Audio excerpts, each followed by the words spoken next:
Welcome into Philadelphia 76ers Now. Chase Sr. here with you. Producer Chip here as well. The 2025 NBA draft is over, so you know what time it is. Time to hand out our 76ers draft grades. Daryl Morey and the Sixers making 2 picks in this year's draft.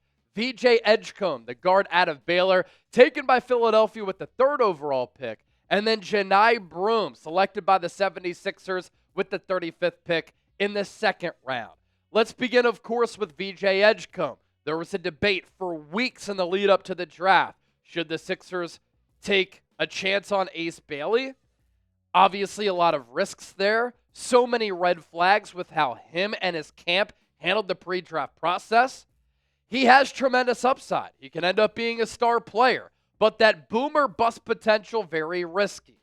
I don't really like how he handled the post-draft process. Him going to Utah. There was chatter today about him potentially holding out with the Jazz. Now, it does worry me that Danny Ainge took him because Danny Ainge is a great basketball mind. That was the case with Boston. It's been the case with him trying to rebuild Utah. But clearly the Sixers didn't like the player all that much. And they're going to say that they weren't rubbed the wrong way by Ace Bailey, him canceling the workout and all of the shenanigans. They probably were.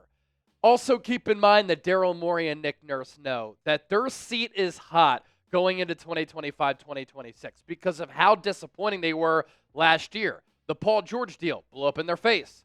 The Joel Embiid extension, awful. Daryl Morey didn't need to do it. Andre Drummond did not work out. And while they hit on Jared McCain, Adem Bona has potential, they are locked into some max contract extensions with PG, with Embiid, that don't look promising. And then they went out there last year and they won less than 30 games. And so they take VJ Edgecombe, who they like better, they rave about his character, everybody does, and he can help them more so right away. What type of player is he going to be? On the high upside train, you've seen comps of Dwayne Wade, Victor Oladipo when he was young. I've seen some other comps, like a Christian Brown of the Denver Nuggets. For me, he kind of gives me shades of an Andre Iguodala, maybe a Matisse Thybulle, hopefully better. He's going to have to develop elements of his game. How can he create for himself off the dribble in trying to get to the rack and create for others with passes? How does this shot come along? Now, he's an explosive athlete, and that shows up as a finisher and on defense. In transition on the fast break, he will have some highlight reel-worthy plays. And we're probably going to see it right from the get-go during the NBA Summer League in Las Vegas. He's also shown the ability to develop into an elite shooter on the perimeter. I really like the form. He is still working on that creation off the dribble, but that is something that you can develop over time. Last year with Baylor, he was playing on a senior-laden team. And so sometimes he deferred to some of those other players. 15 points per game, 5.5 rebounds, more than 2 steals, and he shot just under 44% from the floor. After a slow start to the year shooting the rock in the last 17 games, the points per game went up to 17, 18 points, and he shot around 36% from 3, and the field goal percentage also went higher. And so I think that right away, he will be an elite defender, playing off ball. He's going to be very exciting in transition. If he can develop the dribble game and he can develop a jump shot, he has so much potential. Some people were saying today, oh man, Anthony Edwards, that's a potential comp. I'm not going to go that far, but I like the mentality. I like the work ethic. I like the character. In the city of Philadelphia, we love players who get it out the mud. Him and his family lived off a generator for 7 years. He's developed scholarship funds for kids in the Bahamas. And everybody seems to love his personality. I also got this message from a buddy who went to Baylor and obviously follows that program closely. I want to pass it along. VJ is a freak athlete with raw talent. I don't think he knows how good he is sometimes. He was often trying to be a team player. Baylor had a few seniors that were running the team. He could have driven to the basket every possession if he wanted to. but sometimes he would give it up to those seniors because he knew they were leading the squad. When we would be down in a game, he would click into another version of himself, pull out an insane dunk or a deep three that no one saw coming. He may not have looked like the best in all categories, but his potential, I think, is the highest in this draft class. So myself and Chip going to give this selection of VJ Edgecombe a B grade. And I'm rooting for the kid. I'm really excited to see him on the floor with Philadelphia in NBA Summer League, which is coming up here very shortly in the start of July. And Chip, your thoughts on VJ Edgecombe? A highlight reel-worthy player. You just hope that that shot comes along. Absolutely, and that's really the big thing for him. Will that shot come along? But I do like this pick for the Sixers, and I've seen some people, and honestly, more people than I would have thought, that aren't huge fans of the pick. Some people say all he can do is dunk and play defense. I think he's more than that. His athleticism really does show on both ends of the floor. I mean, Chase mentioned it. Like, the defense is really special. It's really his calling card.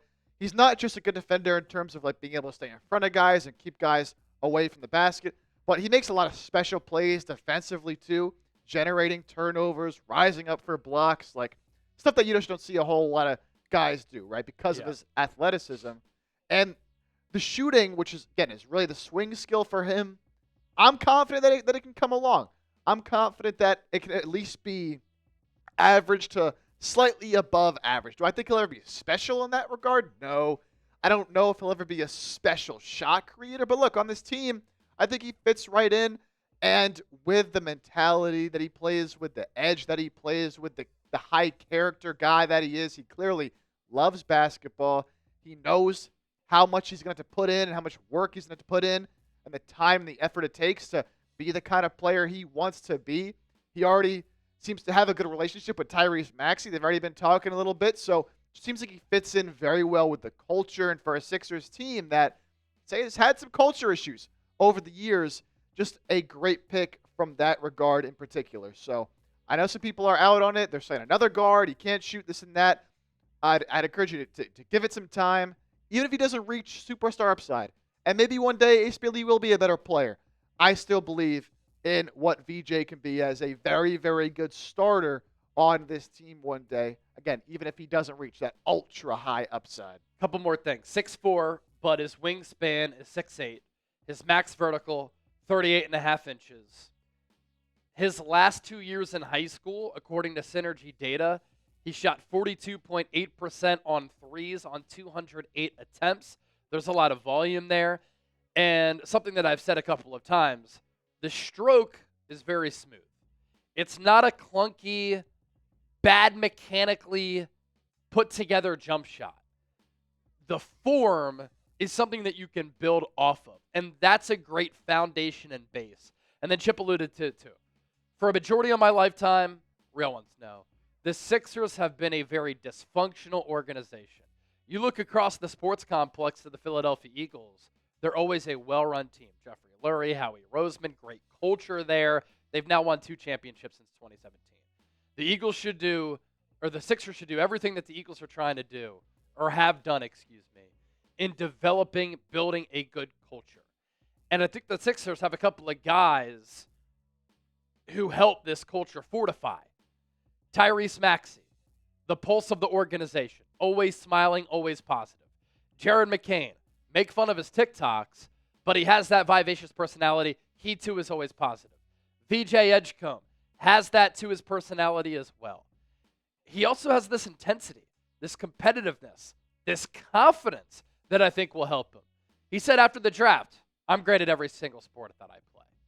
And that's going to bode well for him playing in a pressure cooker that is the city of Philadelphia. Also, he was working out today, and the clips that I saw, really impressive shot-making ability on some contested shots in the drills that he was going through, already wearing a Sixers shirt. Before we continue to push forward, Janai Broom coming up next. Be sure to hit that subscribe button. 76ers news, analysis, rumors all year long. Keep in mind, free agency is coming up here at the start of next week. If you want a VJ Edgecombe jersey, get yours today. Chatsports.com/V-J. You see that link down below? You read that? chatsports.com/V-J. You plug in that link, it'll take you to Fanatics. Fanatics will know that Chatsports sent you. Edgecombe right now because Kyle Lowry expected to return and wear the number 7. Gonna wear number 77 for Philadelphia. Iffy on the number. It is the Luka number. But Lowry, you're an old vet. It's your final year. Give up number 7 for the Rook. He's going to be here for longer than you were. All right, to a controversial pick at 35 overall. Janai Broom, the big out of Auburn. SEC Player of the Year. First team All-American. Arguably the best player in college basketball last year. All that being said, Chip and I did not love the pick. We thought it was a reach. Here's why. Janai Broom is a big who is too small and too slow to play the 4, not big enough to play the 5. His vertical leap was non-existent. He's not a good athlete. He's not twitchy. His most elite trait is hustle, having swagger, being a dog, and toughness. And I just worry how his game translates to the NBA level. He is a crafty finisher, but how's he going to be able to finish as a tweener between a 4 and a 5 at just 6'9"? He's not that fast. He might struggle to guard in the pick and roll. The two-man game, he could really struggle, be put in a blender. I love how he brings NBA-ready experience to the Sixers. I like how he's going to be able to play right away. I think it's good that he brings confidence and will help add to the Sixers culture. He shows a lot of emotion. He leads with effort. He runs the floor hard. He hustles. He communicates. In the Elite Eight, there was a sequence where he hurt his elbow. He came back, hit a 3, and then blocked the shot, grabbing one-armed rebounds. He's a very hard-nosed defender, has good timing on that side of the floor. He did average 2 blocks per game last year, but is he going to be able to block shots at just 6'9"? He's a bad free throw shooter. He can't really shoot the 3. And Chip and I just thought there were better players available who could have helped the Sixers more right now and been more upside selections. He is a savvy passer out of the low block and high block. He has good vision to hit cutters and to kick out to shooters. The production last year was not an issue at all. Almost 19 points per game, almost 11 rebounds. That's fantastic.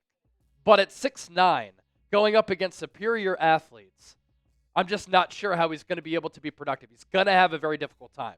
Another thing people have said, the Sixers just got their own Draymond Green. That's disrespectful to Draymond. Draymond is a top 5 defensive player in the history of basketball. Janai Broom is not an elite defender. He might give this team swagger and toughness, a chip on the shoulder. He might be intense. He might lead like Draymond, but Draymond Green could handle the basketball. Draymond Green could run the offense. Draymond Green could operate the DHOs. He could shoot the 3 earlier in his career. And he was a spectacular defender and still is. He's an all-NBA defender still at this point of his career. Janai Broom doesn't have that type of defensive upside. Only made 31.2% of his threes in 5 college years. 61% on his free throws. So if he can't reliably space the floor and he's not knocking down shots, hitting free throws, that's an issue. Not elite at switching. 7-foot wingspan is solid, not great. And he's not really that nimble to handle some of those switches. So the pluses, college production, great college player. But great college players aren't always great NBA players. I like how he can add toughness, leadership, and another culture fit for the Sixers. And we'll know more in the NBA Summer League because I want to see how the lack of athletic juice translates to NBA caliber play. So we're going to go C grade here. C grade, I think, is very fair. D, I think, would be too harsh. I'm not going to go anything higher than a C. Another issue, if the Sixers would have made this pick at 55, totally fine with it. At 35, though, that's within range where we've seen in recent years Jalen Brunson go, Nikola Jokic go, Chris Middleton, Draymond Green. They all kind of went within that range. You can get impactful players there. I just thought it was a big reach. Chip, your thoughts? I have to agree. You know, when this pick was made, I was just shocked the Sixers went this route. And, you know, for Broom, I've seen the comments already, you know, on our live show when we've been talking about him as a player, that we're too harsh on him, that, you know, saying all these things, that he's not as bad as we're saying. And I want this to be clear. Like, he was obviously very good in college. And Chase brought up, you know, the culture fit, the mentality fit. I do appreciate that he's a guy who, you know, has had to work hard in his career. Started his career at Morehead State for 2 years, then transfers to Auburn. So obviously not very highly recruited at the start. He had to work himself up as a player and develop himself up as a player to go from starting your career at Morehead State to nearly being the National Player of the Year at Auburn and almost winning a national championship. Like, that obviously takes hard work, dedication. I can respect that a lot out of him, right? And so I think from a culture perspective, he plays hard. He plays with a fire under his ass. Like, he's definitely, you know, a Philadelphia kind of guy, right? Yeah. But at the end of the day, that's all good. What can you do on the court, you know? And I'm just worried that what he excels at and what he did excel at in college is going to be difficult for him to excel at in the NBA. That's really what it is for me. Very good offensive rebounder in college. Yeah. But is he going to be able to do that in the NBA against bigger opponents, against better athletes? The passing, the vision, out of the low post, that should play, right? And that's something you can get excited about. But, and Chase brought this up, if you're going to play his style of play, which is the style of play you expect out of a center, but you're only 6'9", that's fine. You got to have some athleticism. Horrible athlete. Not a great defender. And again, can't space the floor. So, can he develop a three-point shot? I would seriously doubt it. If he does, that does change his outlook, because all of a sudden you have a guy now that you can space out the floor. He can play the four, where I don't think he can play right now because I think he's too slow-footed defensively and he can't space the floor. Yep. But if he can, maybe that's a little bit of a better outlook. I'm going to be rooting for the guy 100% no matter what. Obviously had success in college. We'll see if he can take that mentality he had to the NBA now, being a second-round pick. But I really just thought there were better options at the time. Doesn't matter now. Who was They the big picked that you Broom. wanted? I wanted Maxime Reynaud. That's He ended right. up getting drafted by the Sacramento Kings. He's a center who can space the floor. He's very skilled offensively. Some Not a Brook great Lopez defender. comps. Yeah, but he's still big. He dominates on the glass. More of a traditionally sized center who also fits in the modern NBA because he can space the floor and he can do some things with the ball. Broom, kind of a throwback style player, honestly.